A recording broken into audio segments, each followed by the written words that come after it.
The NBA GOAT debate is one of the most hotly contested debates in the world.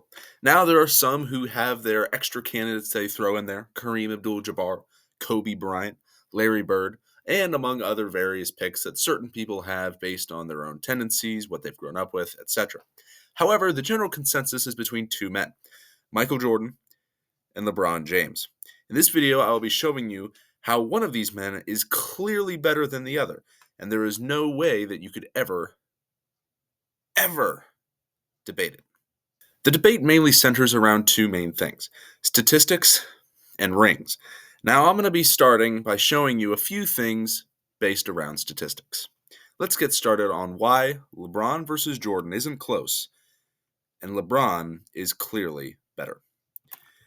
Plain and simple, out of these statistics that you can see here, which player would you take? All biases aside. You can show this to anybody you'd like.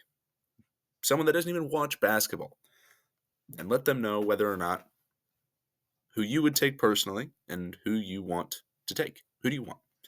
You have player A with 27 points per game, 8 rebounds, 7 assists, and a .506 field goal percentage. And player B with 30 points per game, 6 rebounds, and 5 assists, to go along with a .497 field goal percentage. If you couldn't tell, the player on the left is LeBron James. The player on the right is Michael Jordan. LeBron leads in rebounds, assists, field goal percentage, three-point percentage, All-NBA teams, All-Stars, and personal fouls per game. He plays cleaner ball, and he plays better ball. A 3-point per game difference is not enough in my mind to offset the other differences here. If we go on to things that are not specifically stats, as James has played at this level for 7 more seasons than Jordan ever did, we can see consistency. LeBron James averaged under 25 points per game for 9% of his seasons. Michael Jordan averaged 25 points per game for 20% of his seasons. 9%, less than 10% of James's career, he's averaged under 25 points per game. LeBron James took his team to the finals in 45% of his seasons. Meanwhile, Jordan took his team to the finals in 40% of the seasons. And you can make the argument about 6-0 and 4-6 and how that works. But LeBron beat better competition, and we'll get to that in a moment. James made the finals 8 straight years. Jordan never had more than 3 in a row. And yes, that is technically offset because of the fact that he retired in between 2 three-peats. But even then, that would have been 7 if he had made it that year. James did it 8 straight years.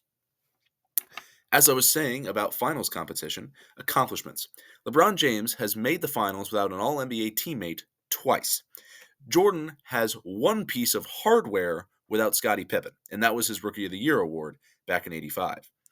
The top points per game on Jordan-beat teams were Karl Malone, twice with 27, and Charles Barkley with 25.6.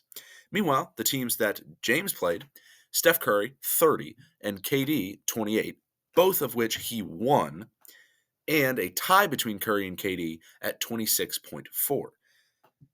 He beat 2 teams with higher points per game than the top 3 that Jordan beat.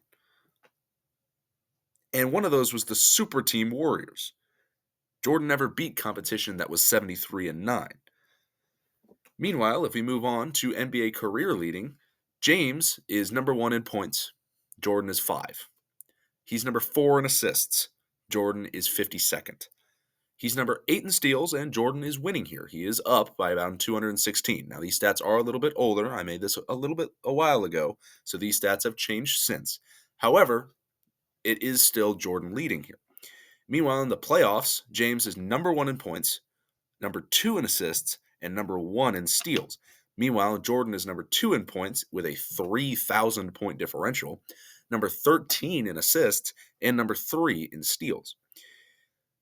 This is why I think LeBron James is the greatest of all time. He's consistently been great, greater than MJ ever was. Now, there are off seasons, of course. Every player has them. Jordan had him in his first couple years and his last couple. LeBron's had 1 or 2 recently. See the 2021 season.